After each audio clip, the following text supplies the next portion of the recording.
speakers today. And so we're very excited to have with us James Glapa-Grossklag. He's the Dean of Education Technology, Learning Resources and Distance Learning at the College of Humanities in California.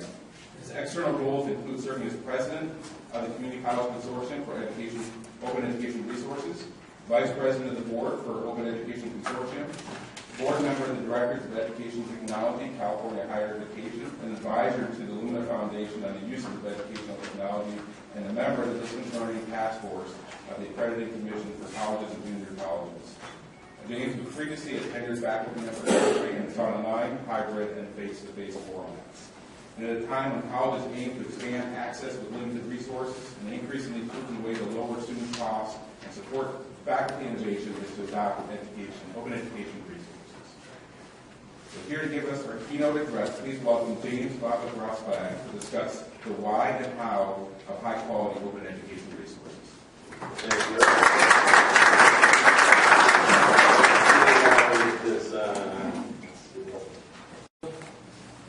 Okay. How many of you roll your eyes when you hear that term, informed by best practices? Right? It's the way that other people have done it. They've done all the work, and now I'm supposed to do all that work following what they've done. I guess that would take some time, but I've still got to do all that work, right?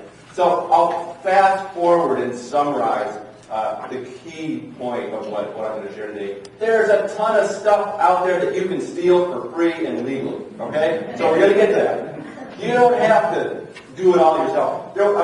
Maybe 5, 6, 7 years ago, back on campus, I was known as the guy who made faculty members cross the street and duck around the corner when they saw me coming, because I was the guy who wanted them to write a textbook for free.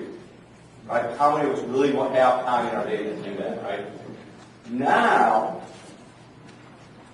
my faculty friends are just talking to me again because while they were running away from me, there really was a whole group of people around the world who were developing very high-quality, peer-reviewed learning materials that are licensed in a way that you can use for free and it's legal and everything's cool. And there's great stuff out there, so now my faculty friends say, well, wait, where can I find that? I want to use that. Somebody told me there's a free textbook out there in sociology or in history or in math. Can you remind me where that is? So now they like me again because I'm not asking them to do it all. Okay, so just keep that in the back of your mind as I go through the whole spiel here and get to that point.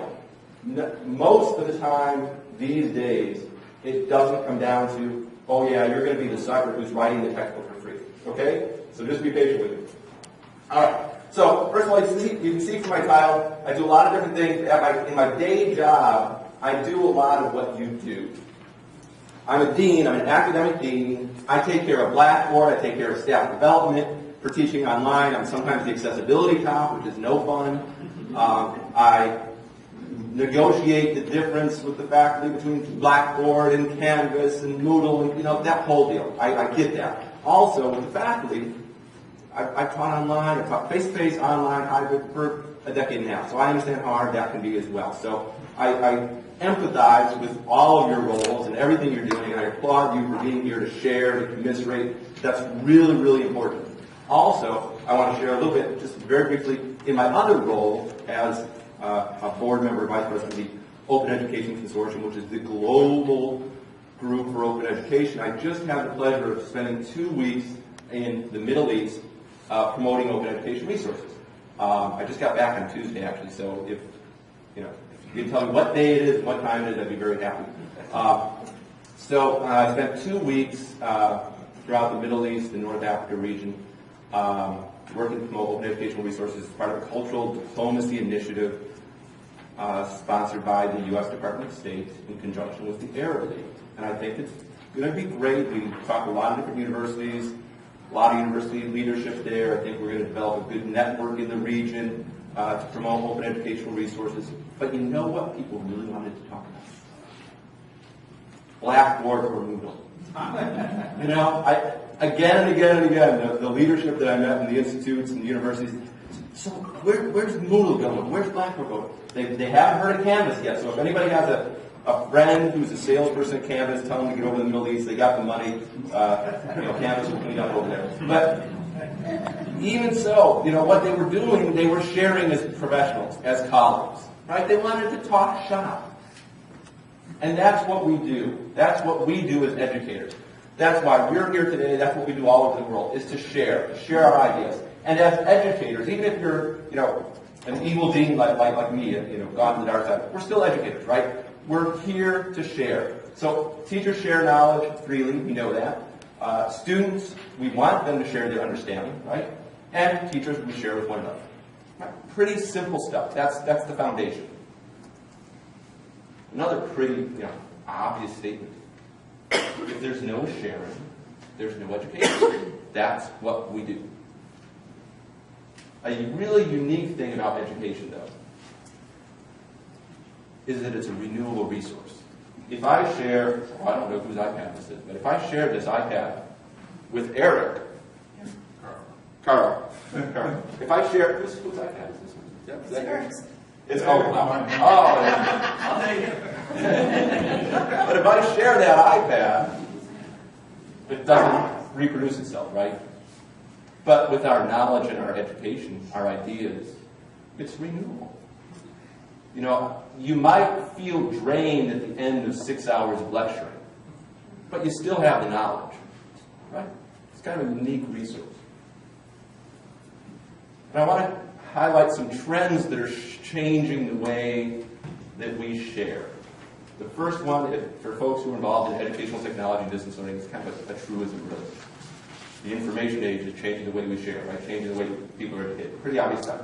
So, the internet's a powerful tool for sharing. It's a powerful tool for education. You can grab photos like this from anywhere in the world. People are sharing information and grabbing information from the internet all over the world. When these people were involved in education, information was scarce, right? It was a scarce resource. And I dare say the community college movement had not yet gained steam in North America. Not only is information everywhere today, but the community college movement, of which I think most of us are a part, represents a really unique endeavor in the history of humankind. We're taking knowledge that is preserved for the elite, and we say that we are only succeeding if we give it to everybody. That's a radical, revolutionary idea in the history of humankind. So we're involved in that. That's great. The internet's making it more and more possible. Look at this guy. This guy's in Thailand, I think. He might be listening in on one of your lectures, for all we know. But, the point is, there's a way to get information anywhere and everywhere. We know, this looks familiar to some of us, but most of us are not teaching this way anymore, right? Probably. Anybody want to admit that you're teaching this way? But even if we are teaching this way, even if we do have some large lecture classes, my institution, we have some large lecture classes with science classes that get broken up into labs. But we know this is not always the best, right? Another trend that's changing the way we share and the way education takes place is globalization. Sometimes globalization looks like this. Give you a second to dissect that. Shows you how the flow of resources, of ingredients go into McDonald's and out into the world, and the flow of resources go into Starbucks and out into the world. And look where Starbucks is. It's not only in North America. It's really everywhere. We're not quite everywhere yet, but getting to be everywhere. McDonald's, those of you who travel know McDonald's is everywhere in the world. Globalization also looks like this. Shopping mall in Saudi Arabia. You can see Starbucks there on the top left. The young woman on the street hawking, hawking McNuggets in China. That's another form of globalization. But the point is, information is available everywhere. And we're all sharing in the same information. We're all sharing, in many ways, the same experience.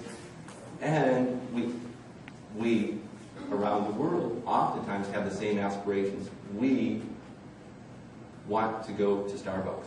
We want to go to McDonald's. It's a badge. It's a sign of being part of a global consumer culture. Right? In many parts of the Middle East, I recently learned, young people who are educated, they go to Starbucks. They don't go to the coffee shops their parents went to because they're somehow seen as old-fashioned. They go to Starbucks. It's seen as Western. It's seen as modern. Another trend that's changing education, I think we're getting closer to home here, at least for me in California, is an increasing disconnect between demand for education and the cost of education. Do I see any heads nodding at that? So we've got one image up here on top left from Great Britain, another image from Germany. You know, people are marching, demonstrating for access to higher education. Education shouldn't cost so much. Education should be more widely available. You know, you can grab images of the, many demonstrations around the United States, many movements around North America as well. But you've got people who want to get educated, right? Sometimes I know if you walk into your classroom and you're supposed to have 35 students on your roster and it's raining and there are only 10 students there, it might not seem like everybody wants to get educated, but around the world, more and more people do want in on education. This is an illustration from the World Bank from 2011 describing some increasing participation in higher education around the world. Up at the top, you see, that is from, the top line is from Eastern Africa, the percentage of participation in higher education that's increased dramatically.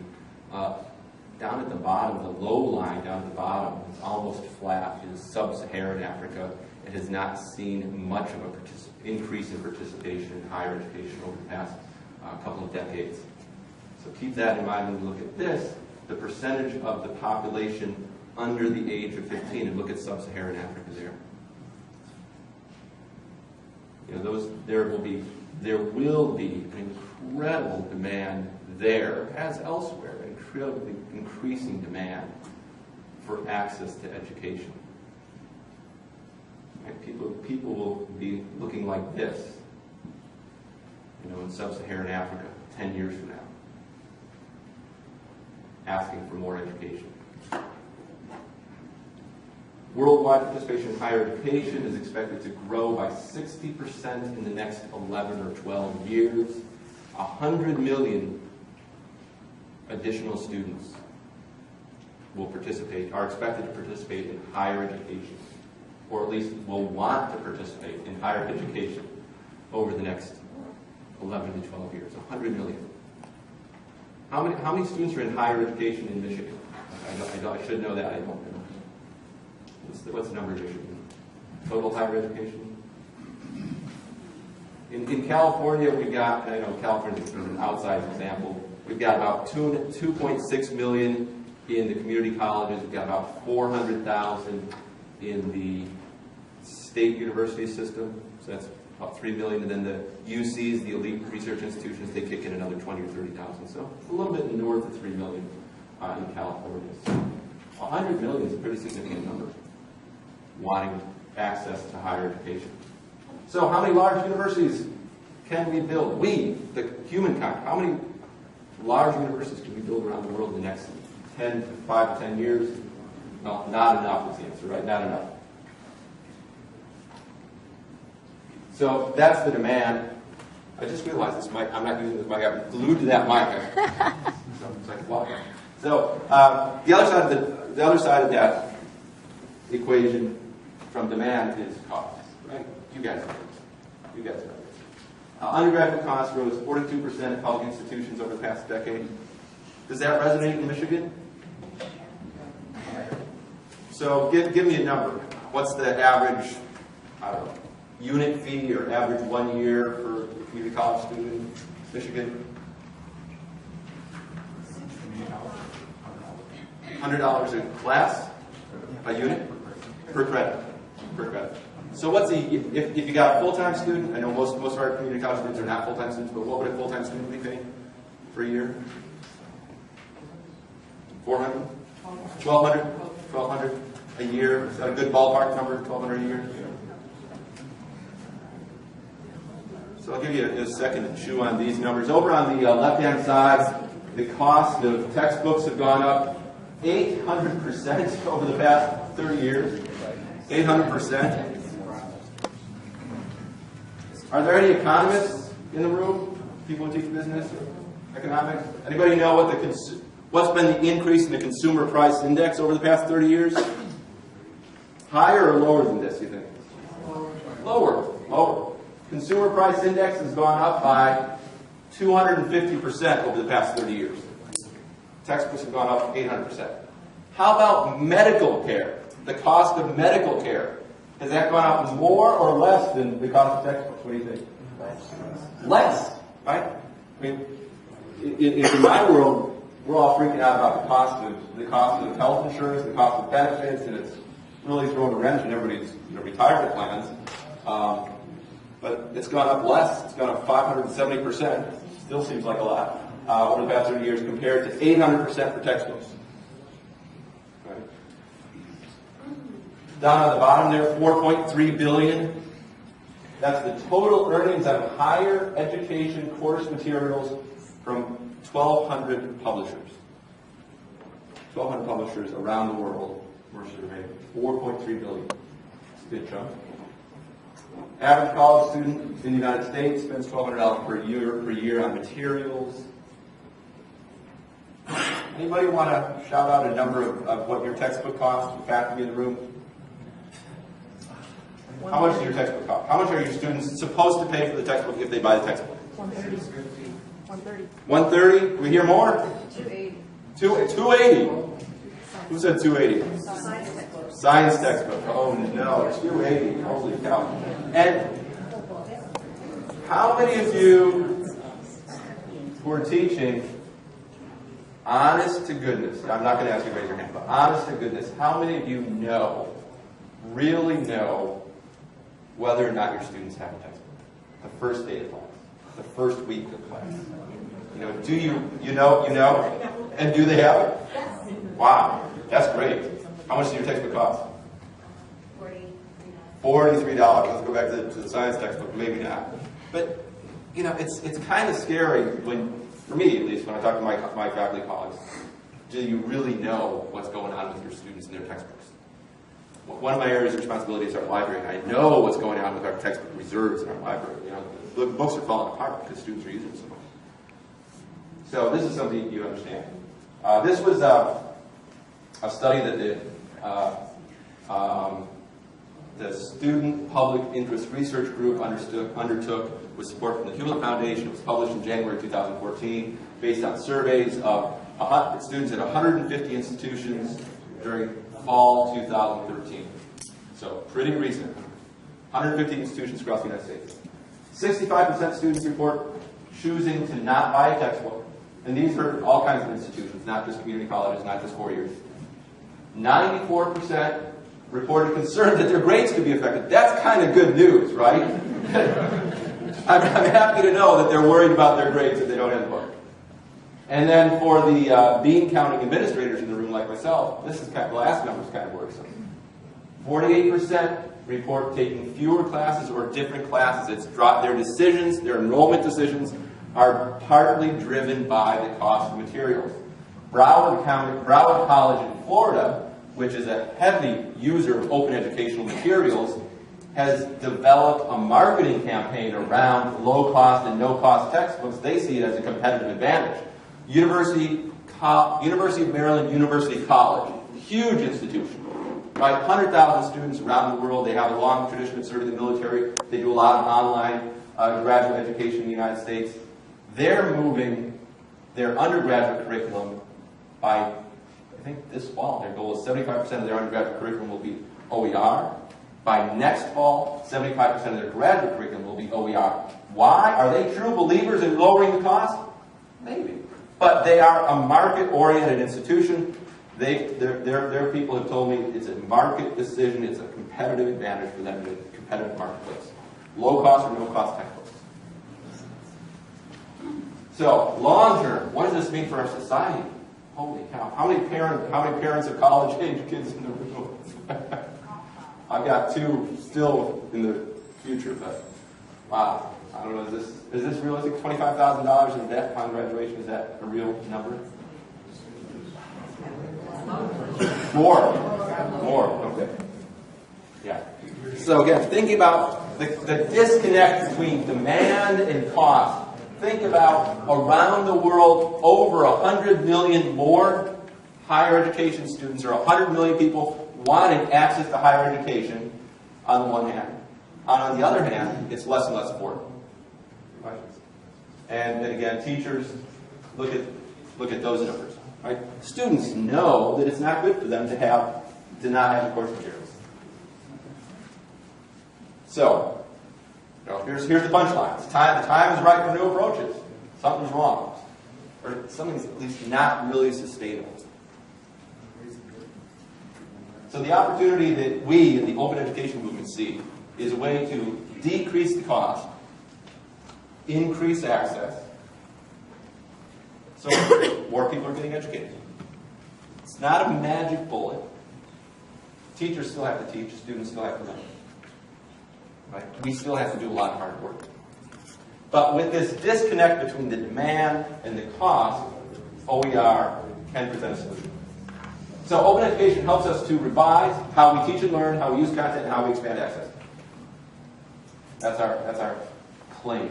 Let's look at some parts of that. So the definition, there are a million definitions of OER out there, or open education broadly.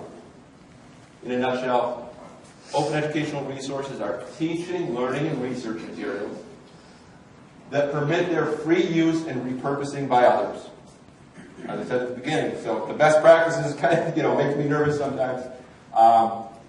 There's good stuff out there that you can steal. Oh, I mean, freely used, legally used, actually. So there are many, many, many different flavors of open. So I want to hover on some definitions for a second.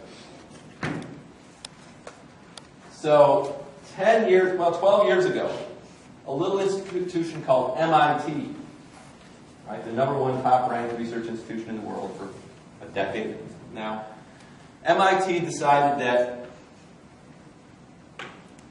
an appropriate way to use the internet to fulfill its mission of creating and disseminating information, right? That's their mission. Right? Our mission at Community College is to open the door. Right? Their mission is to create knowledge and disseminate knowledge. They decided that an appropriate way to use the fancy new internet would be to digitize and publish all of their undergraduate curriculum. MIT created coined this term called open courseware. So we get this OCW, open courseware. Right now, today, you can go to MIT OpenCourseware, and over 2,000 MIT courses are freely available online. What does that mean, freely available? The syllabi, the notes, videos. You want to see an MIT professor lecture for 5 hours about physics? Go, be my guest. It's there. And I don't know about you, the physics class at MIT doesn't really work with my community college first-year students.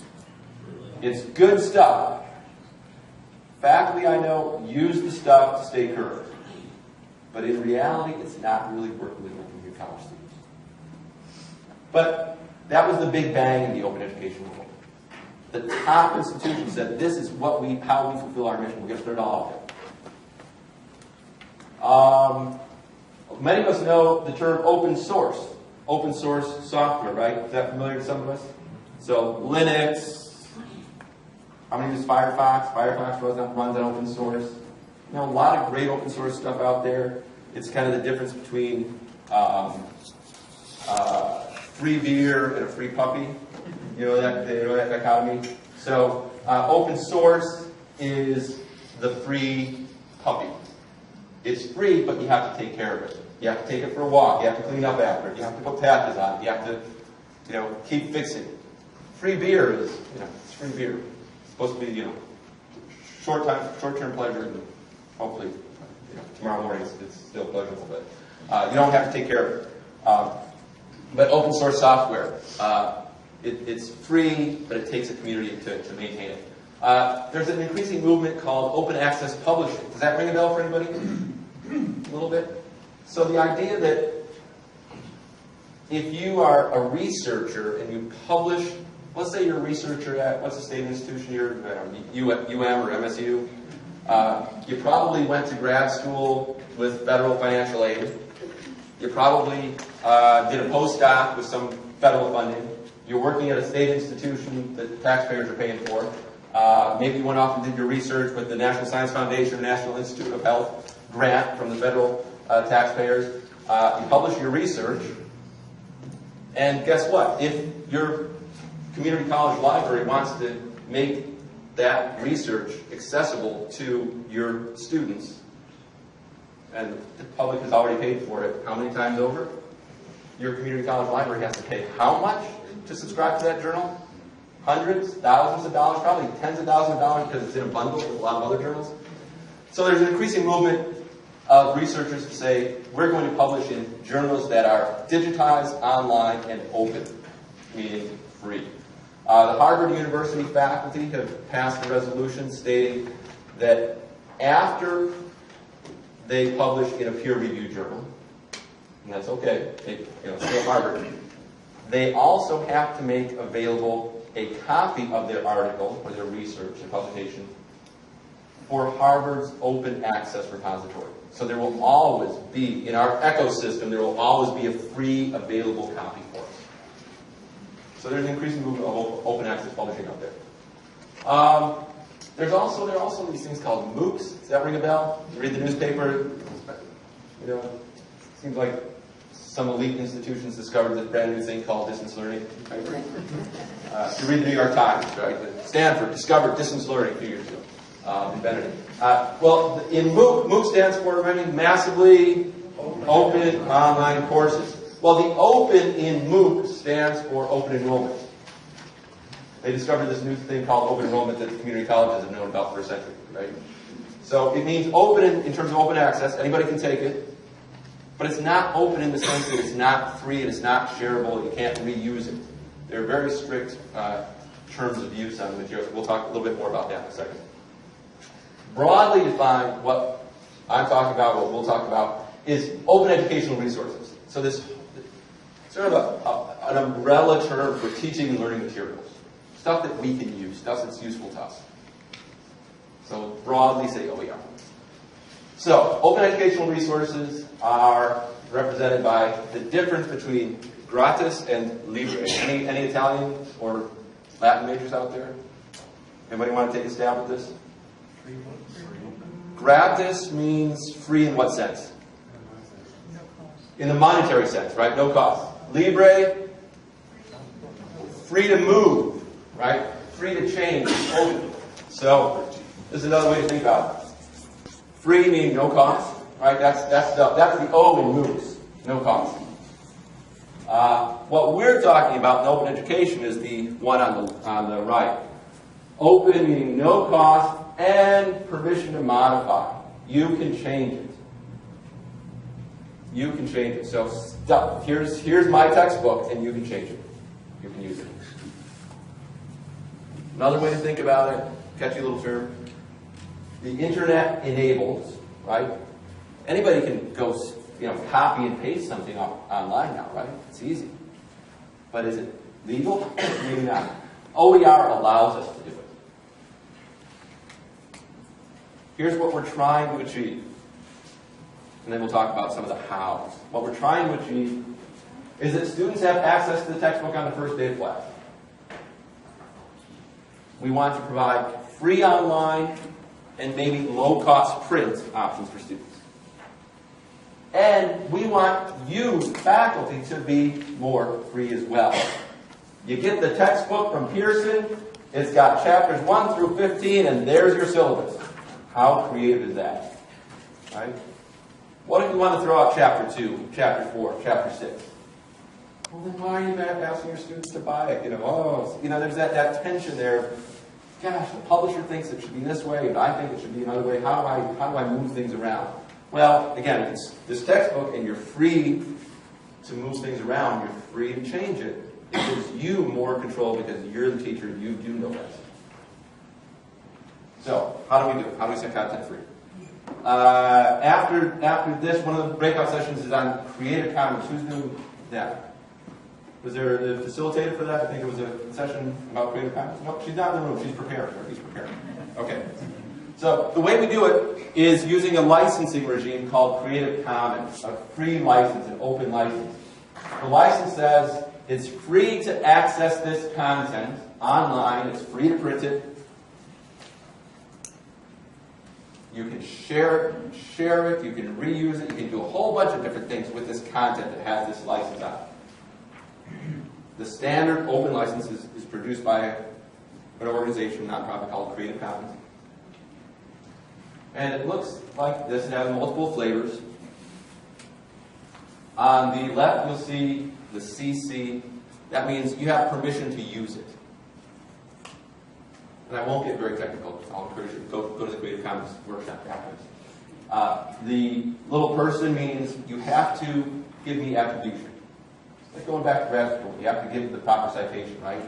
You want to use my slideshow? Great, use it. Just say it's by James. You know? Cool, right? You know, I'm sharing it because knowledge is a renewable resource, right? I don't lose it. If you use it, I still know this stuff, right?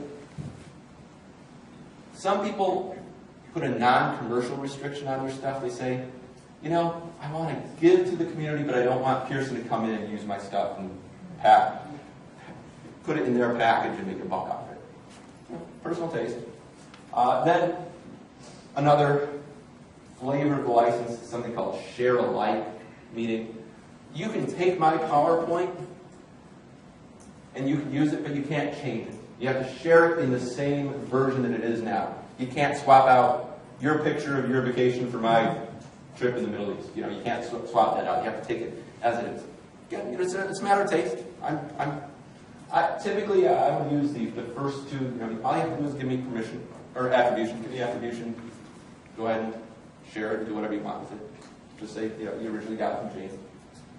And you know, and in my what's down here, adapted from Rhonda Neugebauer SlideShare. And if you pay attention to my images, the images that are not images, to the images that I use, I give attribution to the author or the creator of those images. So let's take a look at an example. How many of us use Flickr? Not that many. But you know what Flickr is, right? Photo sharing site. So I get most of my images from Flickr. One of the reasons I do that, there's now a laser number. Under the advanced search in Flickr, there's an option to search only for Creative Commons material. So anything that I find on Flickr, if I use this search filter, I'm free to use.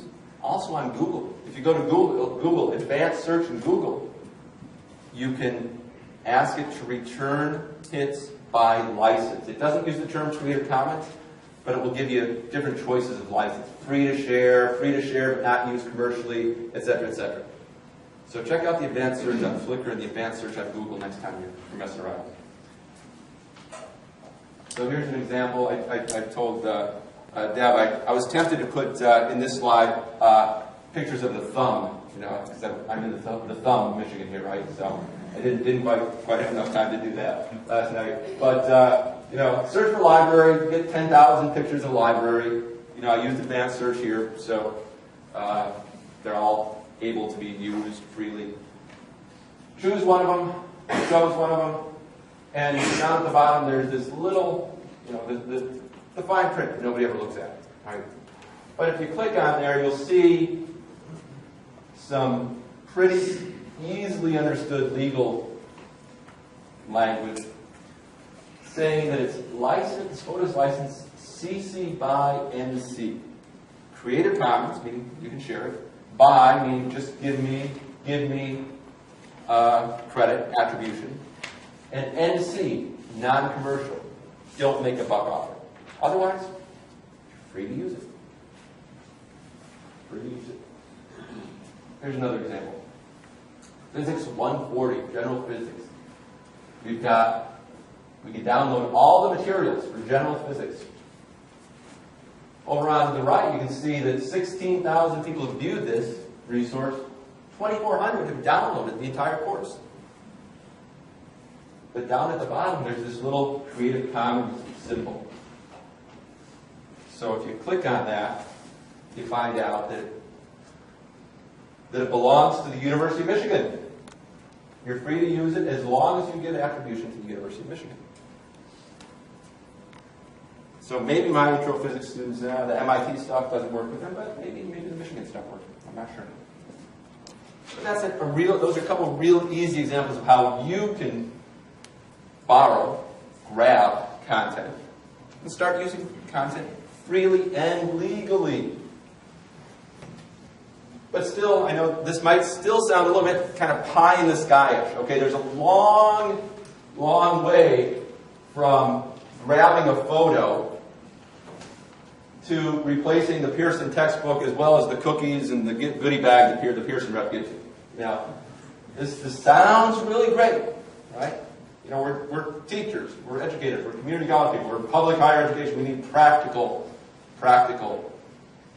information. So let me give it to you. So, where can you find peer-reviewed OER? A decade ago, the only example I had was MIT. And my faculty colleagues were running away from me because I wanted them to write textbooks. But now there are so many examples of high-quality, peer-reviewed repositories and referatories. A repository contains the original material. A referatory is kind of like a search engine that will point you to existing stuff out there. I should mention, I'll just leave this PowerPoint right here on the desktop, so you guys can share it however you want. Let me dive into a couple of examples here. One great example of creating an ecosystem, really, of OER is the Department of Labor funding. Is anybody involved with the TAP grant? Are you involved enough to know about the licensing? A little bit. So what's the project, real broadly? What's the project? We're working with manufacturing. Working with manufacturing to create some content and curriculum for retraining workers who got laid off, So a few years ago, the Obama administration created, together with the Department of Labor, the Department of Education, created this huge grant program to help community colleges provide training for displaced workers who've lost their jobs because those previous jobs have been outsourced overseas. So the Department of Labor provided $500 million in competitive grants per year over 4 years. That's $2 billion mapped by $2 billion. And in the fine print of the grant requirements is stated that all the materials created with that $2 billion, predominantly in manufacturing, healthcare, predominantly career technical ed, and community colleges, it all has to carry a Creative Commons CC BY license. So, not overnight, because it's a big project. These are all huge projects. But over some number of years, a huge body of CTE, mostly CTE, community college curriculum is being created, all of which carries a Creative Commons attribution license that we are all free to adapt at our institutions. It's easy to say, but where do you find it? How do you find it? That's been a tricky topic for these mammoth projects. At the beginning of next year, the Department of Labor will announce the launch of a repository where all that material will be housed. So that's a huge investment in OER. Another example, Jorum, the journal of, what is it called? Oh, I can't remember the name of the journal, but it's the Jorum repository journal in the UK, filled with open educational resources in university level subjects. Last month, there were 38,000 hits on its website, 38 unique viewers of its website, and 34,000 downloads of material. And it's all Creative Commons licensed. Okay. Interesting, you might say. Not quite sure how relevant that is to your students. So, there's the open project at the University of Cape Town in South Africa that has content from its law school, content from its business school, content from its Center for Sustainable Development. It's all English language, that's good. It's interesting stuff, but again, might not be super relevant to your students. There's Open Michigan, right? Run out of the University of Michigan. A lot of the content comes out of their medical school. They do a lot of work around the world supporting sustainable development of medical infrastructure and medical education, a lot in Africa. And they have hundreds and hundreds and hundreds of learning objects and some courses posted there. So let's get a little closer now. There's the open course library that was created by the Washington State Technical and Community Colleges a few years ago. The origins of this are kind of interesting. The state figured out how much money how much state aid was being used every year to buy textbooks. I conservatively say, I think there were 5.5 million students in Washington who were taking English 1 every year, and conservatively say it was $100 a pop for a textbook. It's $5.5 million every year of state aid going to Pearson. I don't mean to pick on Pearson, there are other publishers out there, they're just the biggest ones. So $5.5 million every year of state money, every year going to the publishers. So the state of Washington said, let's put a pause on this. They were fortunate to get some funding from the Gates Foundation and the Huron Foundation to help them do this. But they put in some state money too. They put a pause, and they said, we're going to develop the highest quality undergraduate or lower division courses that we can. And we're going to make them open. We're going to license them open. So they made a list of the 80 highest enrolled lower division courses in Washington, the state of Washington. And guess what? It's History 1, Bio 1, Psych 1, Social 1, Econ 1, right? It's the same courses that are the highest enrolled here. They were making them for their population. But because they're openly licensed, they're free for us to use. They're not textbooks. They're online courses with syllabi, calendars, assessments, lecture notes, some videos. They were designed by teams of faculty, instructional designers, librarians, technologists, and so on and so forth. So they're all there, ready to use. Some of them are okay. Some of them are not so okay. I've got my institution, some faculty use pieces of them. But it's sometimes better than starting from scratch. And it's a matter of contributing to the whole endeavor. You improve it, put it back into the world as a better course.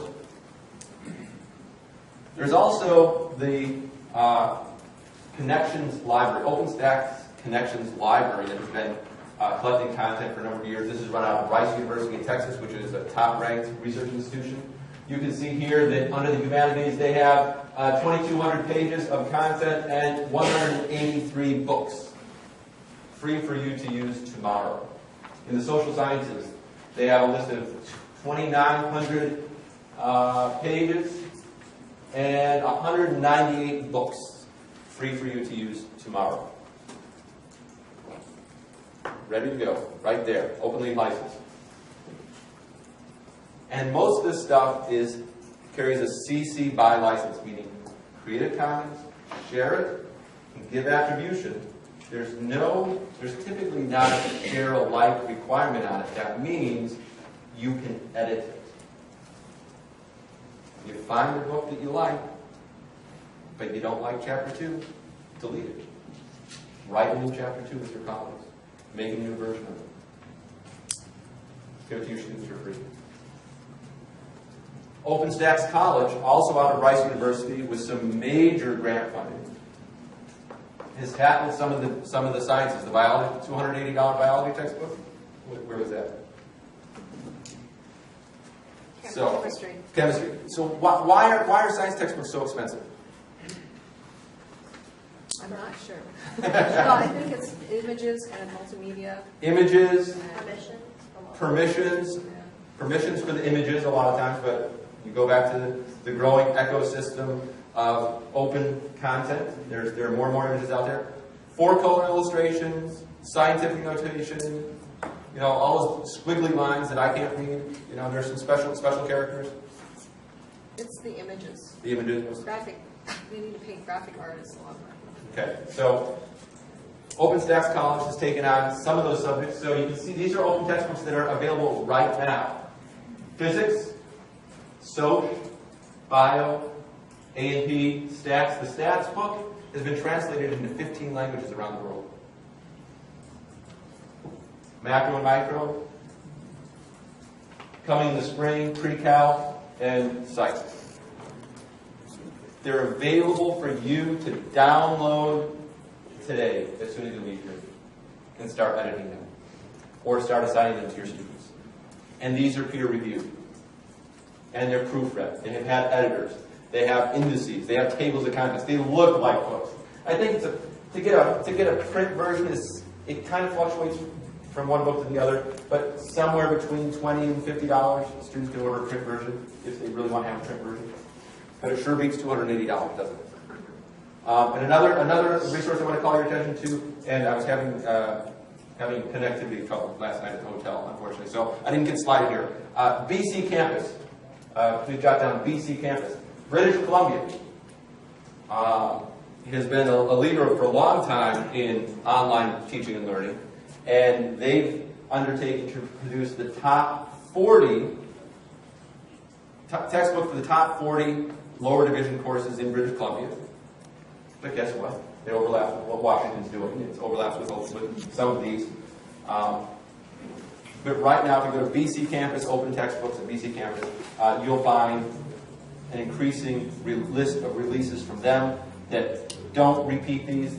These folks work together. They know, BC Campus knows what Washington State's done. Washington State knows what Rice University has done. So we're not, we hope. We don't very often have two Psych 1s, high quality Psych 1s. There are tons of, let's say, medium grade Psych 1s out there, or Soc 1s. Faculty at my institution, we've got a really powerful group of sociology faculty who have written 3 textbooks. Really amazing stuff. But they didn't write this one.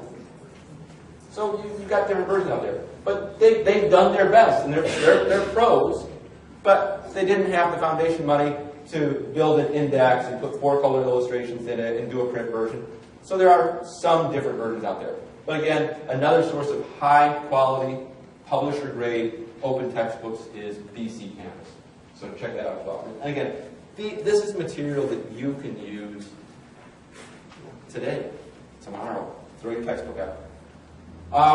One great example that I want to share with you is a project out of the Maricopa Community College District in Arizona. It's one of the largest community colleges in the United States. I think it's the single largest district in the United States. 250,000 students, 10,000 employees. They've undertaken to save students $5 million over 5 years by using OER. I want to share with you some of what they've done. Their public-facing stuff. Behind the public-facing stuff, there's a really thorough strategic plan that has buy-ins from the presidents of multiple campuses. Student government's involved. Student government's funding some of the grants that are going to faculty to do the work that's needed to convert from a traditional textbook to an open textbook, and so on and so forth. So there's a lot there. You can look at their website to see their strategic plan. But the Maricopa Millions Project is a great project. They keep track of how much money they're saving their students. They get students involved in the marketing. Here you have Manuel saying, OER allows everyone in class to have all the materials on day 1. Right? They're focusing on the student and they're focusing on the dollars. It's a really consistent kind of marketing campaign. They're also increasing student awareness and driving demand. The students are heavily involved. As I said, their student government is funding some of the grants that are going to faculty to incentivize the faculty to do the conversion work. They also put in their scheduled classes notes about the classes that use OER. Right? Imagine if that happened here, at your school. His class has a zero-cost textbook. Your class costs $200. It's kind of scary to do that, but it is in the interest. It is in the interest of students to do that. But again, it's scary. I get that. And I also get that if you go out of here and you go back to your campus and say, "Hey, I heard this great thing. Let's start an OER initiative here." You know, you're in technology, right? A lot of you are in technology. You know what it feels like to launch a new initiative, right? I heard about this thing called online learning. I heard about tablets. I heard about clickers. You know, you go to another conference, you go home, and this is kind of what it's like. Okay, we're going to do this. Yeah, sure you are. Well, actually, in the open education world, it feels more like this these days, and I want to share with you some suggestions about how to get there, right? How to get from this to get to here. Just based on working with colleges across the United States and Canada who are starting these initiatives. First of all, this is basic change management. First of all, whatever endeavor you're going to undertake, express the strategic goal as a shared value, something with which no one can argue, right? It's for the students, right? Who's going to argue with that?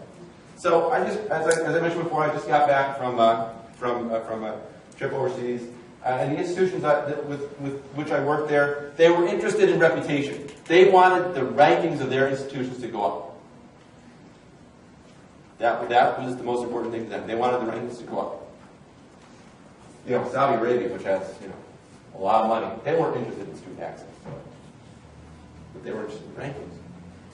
So I told them about Seoul University and National Korea University, which in South Korea consistently battle it out for the top spot in the rankings there. A few years ago, the national newspaper that does the rankings, Discovered Open Education, found out that Seoul University actually engaged in open education. And said, this is good for society. It's good for society to have access to the most current research from the West. It's good for society if the universities are transparent about their teaching practices. That's a good value. So, that the national newspaper that does the rankings, they added 5 percentage points to the rankings for practicing openness. So now Seoul University is number one rankings. So that really got the attention of some institutions, right? But that's, you know, for us in community colleges, that doesn't really matter. Promoting faculty collaboration is a good thing. If you get a team of faculty who want to adapt that social textbook, and they want to work together, conduct their own peer review, is this really up to the standards of what we want to deliver to our students? You don't just adopt it willy-nilly, you want to get together. That promotes collaboration. Maybe, you know, when was the last time you talked to your colleagues about a textbook? Some departments do it all the time, and some don't do it all the time. I know that when I was teaching history, my department chair only cared that I had a textbook. He didn't care what it was, you know. So for me to actually talk to him about, you know, the contents, that would have been a kind of a fun conversation, but we didn't have those conversations. You can also promote the idea of supporting faculty creativity and flexibility. Again, you are not beholden to what the publisher says Chapter 2 should hold. You are able to reshape the curriculum, reshape the course outline according to what you think should be in Chapter 2. And then, of course, as we've been talking about, as I've been emphasizing, there's the question of student access. Right? By lowering the cost, we can increase student access. Of course, in any new initiative, you need to identify the stakeholders, who should be involved. Absolutely, the faculty should be involved. Absolutely, the curriculum committee, or however your curriculum process works, should be involved. If you're really trying something new, you want to make sure that, if we throw out the commercial textbook, will our classes articulate when they transfer? What do the state universities say about that? That's an interesting conversation sometimes, right? We have solved that in California. We've gotten statements from all three systems saying that a random collection of links does not make a textbook, but a peer-reviewed, coherent set of digital resources does. But we had to have that conversation. Librarians are experts in ordering information, classifying information. They should be involved. Your technologists, your IT folks, your instructional designers. What about the bookstore? What do you do about your bookstore? At my institution, we use Barnes & Noble, third-party vendor. They're very good partners in Barnes & Noble in our world. Institutionally, we like getting a cut of the action. It's good for our bottom line. We get a cut of the action in the bookstore. But also, bookstores, they're not stupid. They see what happened in the music business, right? They see what happened in the newspaper business. So it was helpful for me to understand where the revenue came from for our college store. The revenue has been, from textbooks, has been going like this. The revenue from merchandise has been going like this. Right? So I approach them as partners. Say, let them know, this is what we're doing. We're promoting this option. It's not against you guys, right? You're not the bad guys. I don't see it that way.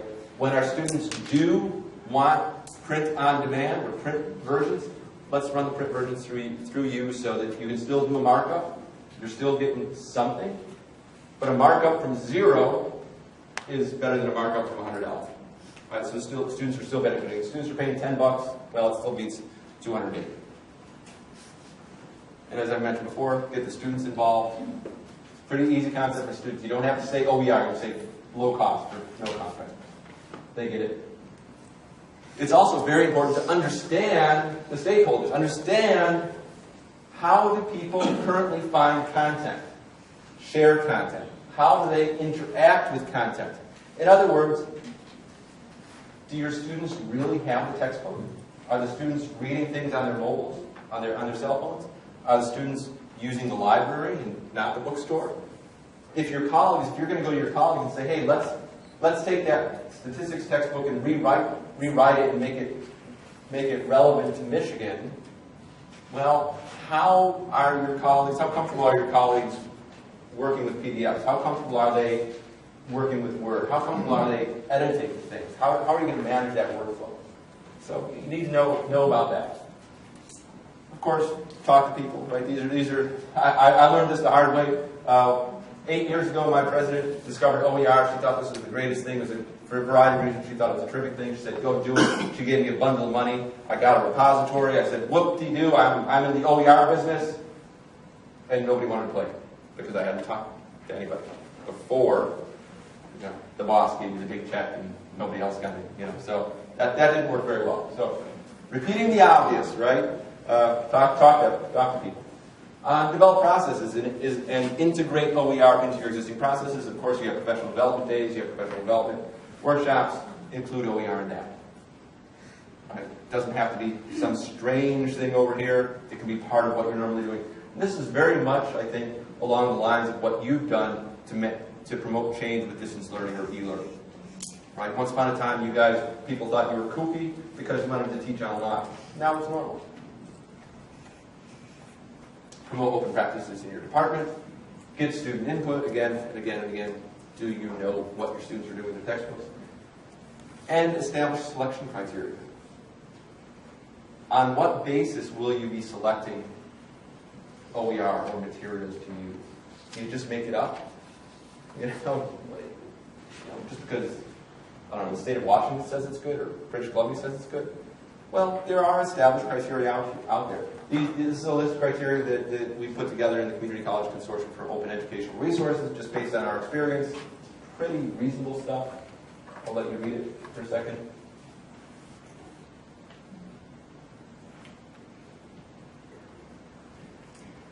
It's not revolutionary. It looks familiar, right? There's another set of rubrics provided by the Achieve organization, National Education Advocacy Group. Same kinds of materials, same kinds of standards that you would expect.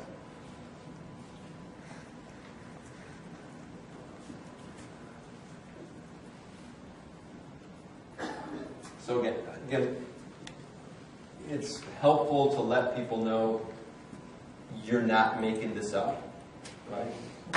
Other institutions are doing this. People have thought about this. The best practices generally align with what anyways, our instructional designer would say anyways. It's not kooky. This is a hard one for me to practice openness myself. To make sure that I give the appropriate credit to the source of my materials. If I were really practicing openness, I wouldn't just leave my PowerPoint on the desktop here and let you guys have it. Do with it what you want. I would use SlideShare better. I would consistently put my stuff up on SlideShare and let the world discover it. I don't know. Seems like one more step I'm not good at. But again, it's a matter of doing it yourself. Walking the walk and talk, not just talking the talk. Do you share your ideas with colleagues? Yes, that's easy to do. Do you openly license your own teaching materials? Right? What do you do about it? Do you, if you're in a publishing-based institution, do you publish in open access journals? If colleagues are producing OER, does that count as part of their promotion packet, part of their tenure review packet?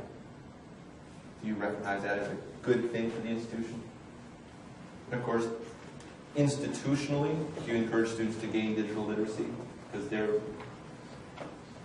going to have to work with the material a bit differently than if everything's paper, if things are moving digitally. So how do you do it yourself, right? That's one of the challenges. And then, of course, if there are any researchers in the room or people who have launched big projects, it's important to plan for results.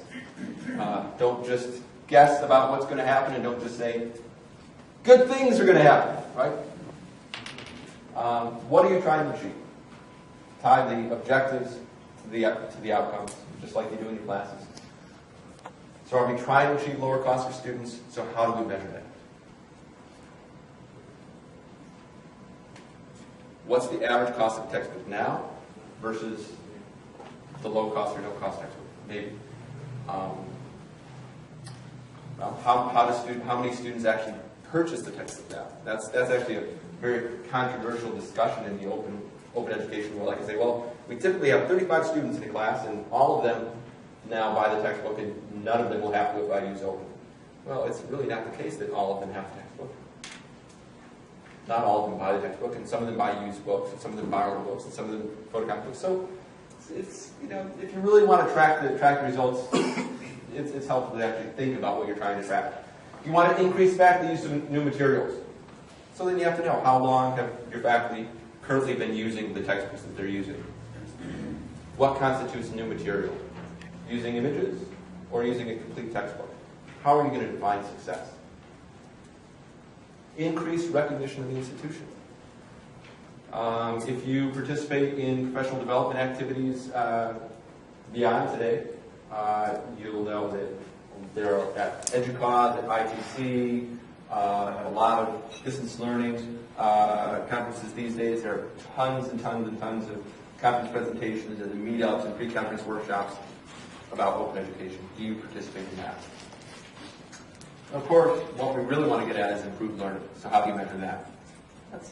That's always difficult to learn to get at. What I've seen happen is a lot of the no significant difference studies that we know from distance learning. So you take one section using open textbooks, one section using traditional textbooks, and you look at the success and retention, or whatever your success measures are for those classes. And generally what we find is no significant difference, right? The world's not coming to an end as students use open textbooks. But what the students will tell you, and what surveys tell us again and again and again from students all around the world, is that they're more engaged if they actually have materials. They believe they're going to learn more if they actually have materials. And also, develop a network. Participate in the network, participate in the discussion. So, on that note, let me share very briefly one way for you to participate in the discussion through the Open Education Consortium. The Open Education Consortium is the global collaborative for open education around the world. We provide a network. We support advocacy activities. We curate resources. If you go to the Open Education Consortium website, you'll find over 30,000 courses listed. We provide tools and support around the world. You see we have 30,000 courses listed on our website, 280 organizations around the world. We have 40 countries as members from 40 countries, and we support materials in 29 languages. That's the global effort. In North America, the community college effort, we have, yay, Michigan right up there. The Community College Consortium for OER represents over 250 community colleges in the United States and Canada, and growing. How can you get involved? You can get involved with CCC OER, then through Rhonda Edwards' organization. You have access to all of our activities. So I think Rhonda posts our activities on her website, on the what's the new name going to be? The Michigan Community Colleges Online? Michigan Colleges Online. Michigan College is online, so check that out and find references to our activities there. We have monthly webinars, we have conference meetups, we disseminate surveys, share results, lots of good practice. We have community to practice stuff going on there. If you get really ambitious, you can participate online in Open Education Week in March. Hundreds and hundreds and hundreds of activities around the world happening online. A lot of things happening on campuses too, but a lot of webinars, a lot of presentations, a lot of things like this being recorded and streamed. Last year we had 80,000 participants around the world in Open Education Week. A lot of student organizations like to get involved in that. It's a good way, low threshold way for this to increase awareness on your campus. If you get really excited, you can come attend our global conference. Last year we were in Slovenia. The year before that we were in Indonesia, which gives you an idea of how the broad range of interest around the world in these activities. This coming year we're modestly in Alberta, Canada, so close to home. Consider participating in that. It would be fun to see a lot of community college people there. We've had an increasing number of community college participants over the past few years. So it's kind of fun to walk into a room where you have people from really high-end research institutions from all over the world, the Harvards and MITs and so on, and say, I'm from an institution that teaches. That's what we use it for. That's kind of fun. And so it's fun to see more teachers there. And I'll just leave you with a reminder that as teachers, the way we define success is by sharing knowledge. That's what we're in the business for. And knowledge is a renewable resource. By sharing it, you do not use it. But you can help solve that disconnect between demand for higher education and the cost of education. So thank you very much. I appreciate your time.